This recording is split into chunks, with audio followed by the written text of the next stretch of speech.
So, last week we told you about 3 women, 3 ghosts, 3 broken hearts. You felt bad for them. Tonight is different.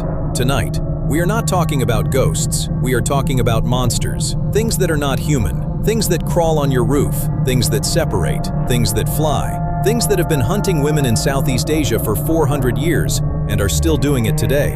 In the Philippines, there is a creature that splits in half at midnight. Her upper body grows bat wings. She flies over villages, and she lowers a tongue, thin as a wire, through your ceiling while you sleep. In Thailand, there is a woman whose head detaches from her neck. Her organs dangle beneath her jaw. She floats, she glows, and she visits mothers in labor. And in 1957 in Singapore, a naked man covered in black oil started climbing the walls of apartment blocks at night.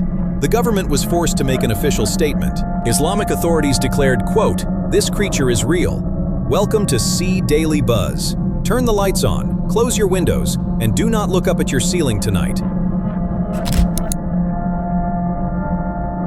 Let's start in the Philippines, in a province called Capiz. Capiz has a nickname. Filipinos call it the monster capital of the Philippines, because the creature we are about to tell you about has been hunting the people of Capiz for over 400 years. And last year, in 2024, villagers were still organizing hunting parties to find her. Her name is Manananggal. In Tagalog, tanggal means to detach, to separate, to remove. So her name literally means the one who detaches. Here is what she does. During the day, she looks like a normal woman, beautiful, young. She walks around the village. She smiles at her neighbors. Nobody suspects anything.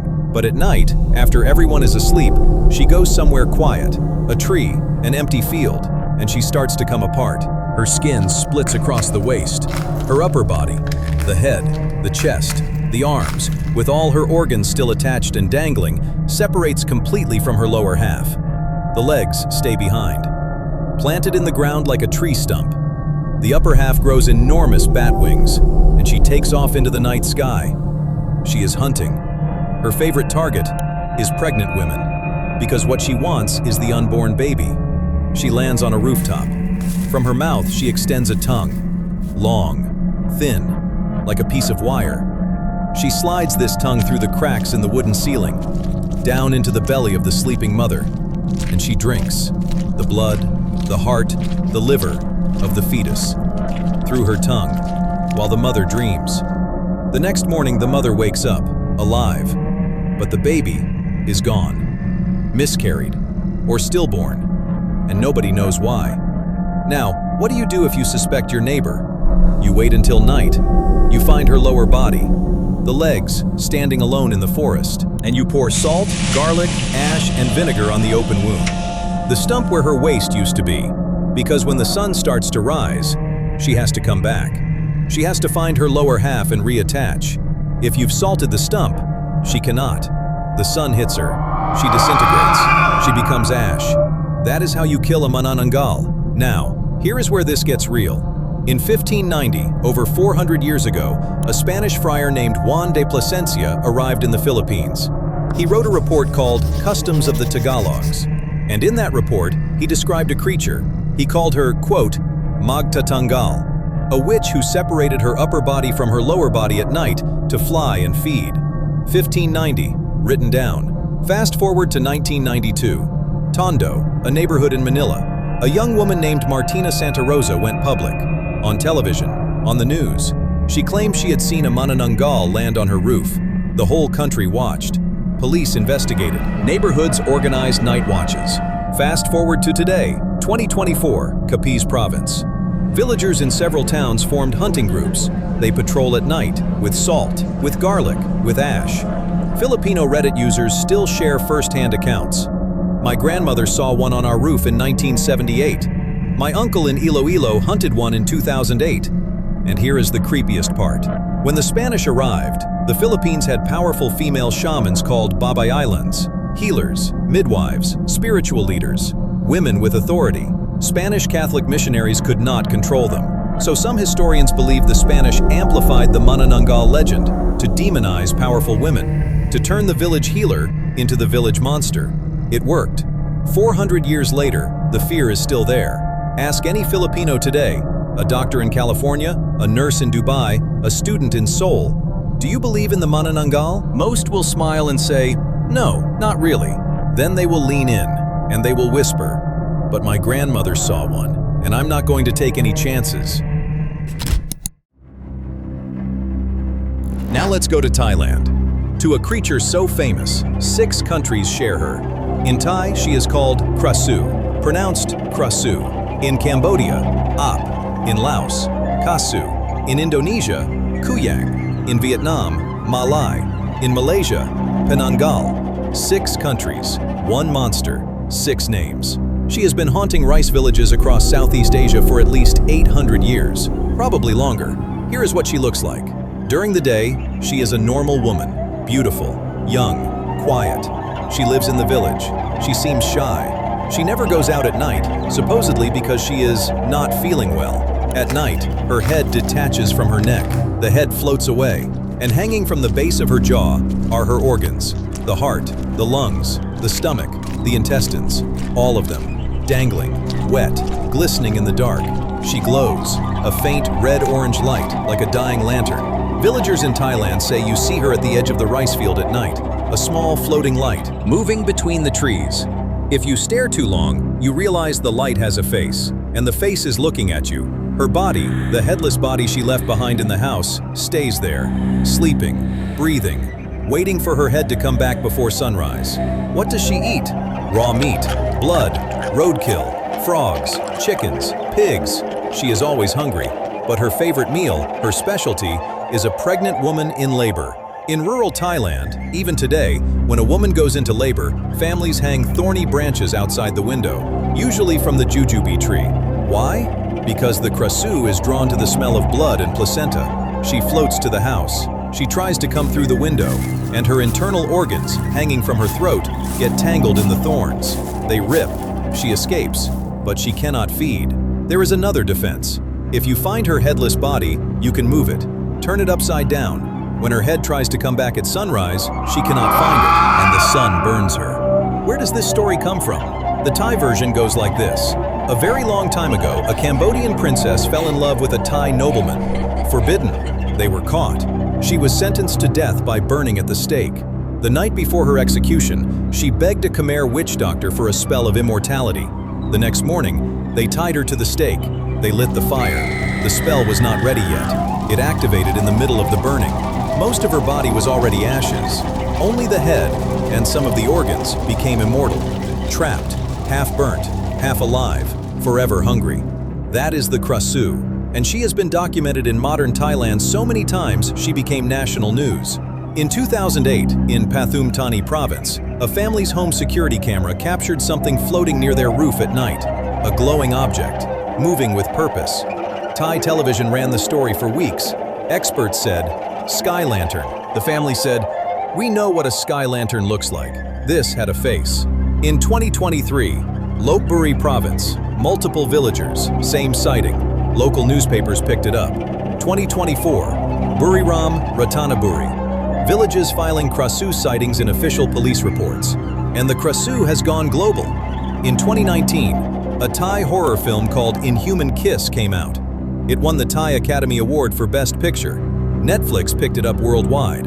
Critics in America and Europe called it one of the best horror films of the year. Suddenly, teenagers in Los Angeles and Berlin were Googling, what is a Krasue? And in 2025, the biggest horror video game in the world, Dead by Daylight, released a chapter called Sinister Grace. The Killer, a floating head with dangling organs, inspired by the Krasue, a monster from rural Thailand, 800 years old, now hunted by gamers in 40 countries. But back home in the villages, it is not a game. If your grandmother is from Isan, from rural Cambodia, from Laos, and you ask her, have you ever seen a Krasue? Half will say no. The other half will look at the floor, and they will say, once, when I was a girl, at the edge of the rice field, a light with eyes. Now, here is the story that should not be possible. This is not a legend, this is documented history, with newspapers, government statements, police reports, named victims. This is the story of Orang Minyak, the oily man. In Malay, Orang means person, Minyak means oil. His name literally means oily man. Here is what he does. He is a man, fully naked, covered head to toe in thick black oil. His eyes are gold, or red, or black. They change. His body is slippery, impossible to hold on to. He comes at night. He climbs the walls of apartment buildings, houses, women's dormitories, hospital rooms. He enters through the window.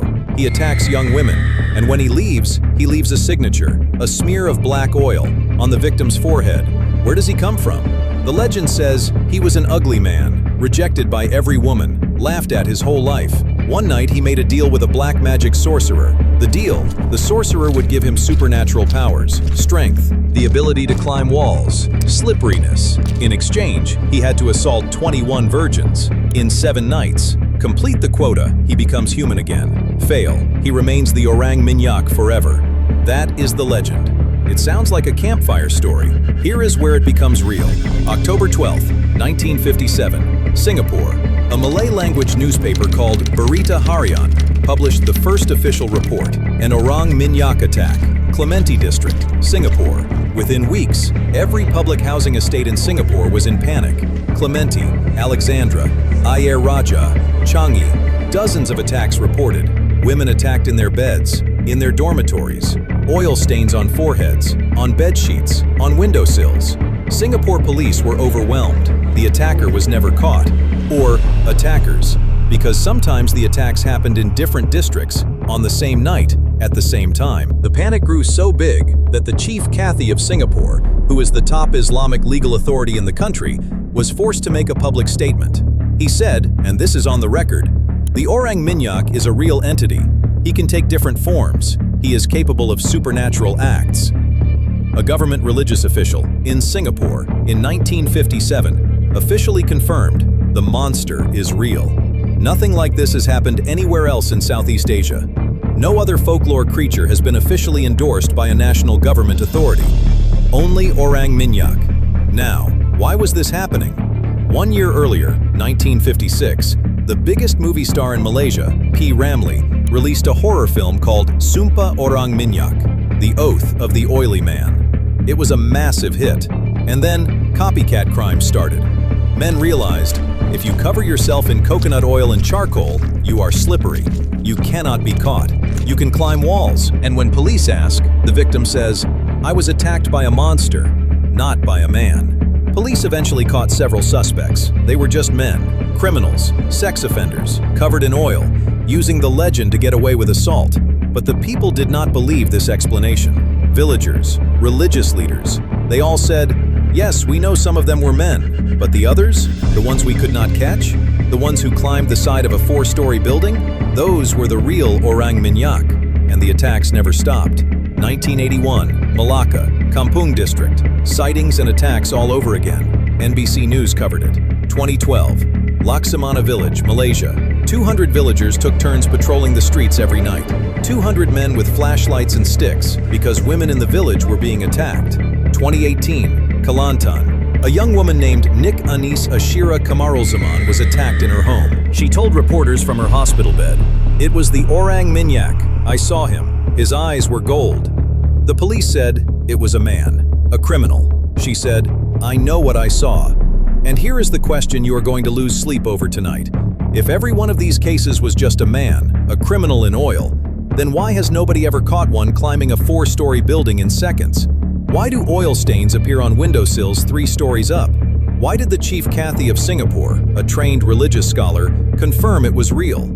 In every other Southeast Asian monster story, you can say, it's folklore, it's superstition. You can dismiss it. The Orang Minyak is different, because the Orang Minyak left paperwork, police reports, hospital records, government statements, newspaper archives, signed by real people with real names, and some of them are still alive today. If you ask them what they saw, they do not say a monster. They do not say a man. They say, "I saw the Orang Minyak, and I hope to God he does not come back." 3 countries, 3 creatures, 3 different kinds of horror. One splits in half and flies over rooftops. One detaches her head and floats through rice fields. One covers himself in oil and climbs the walls of housing blocks, while a government officially confirms he is real. Last week we talked about ghosts, broken hearts, women who could not let go. This week, We talked about monsters, not sad, not romantic, just hungry. The thing Western horror does not understand about Southeast Asia is that here, the line between legend and real life is not solid. It is a question. A grandmother in Capiz, she believes. A pregnant woman in Lopburi, she hangs thorn branches outside her window. A man in Kelantan, he sleeps with his window locked. Because here, these stories are not stories, they are warnings. Passed down from people who saw something they could not explain and wanted their children to be ready. So, if you are watching this alone, in the dark, tonight, do me one favor, check your window. That's a wrap for today. If this one kept you up, drop a like, hit subscribe, and ring that notification bell, because we drop new episodes every week. Take care, and don't open your window tonight. I'll see you in the next one.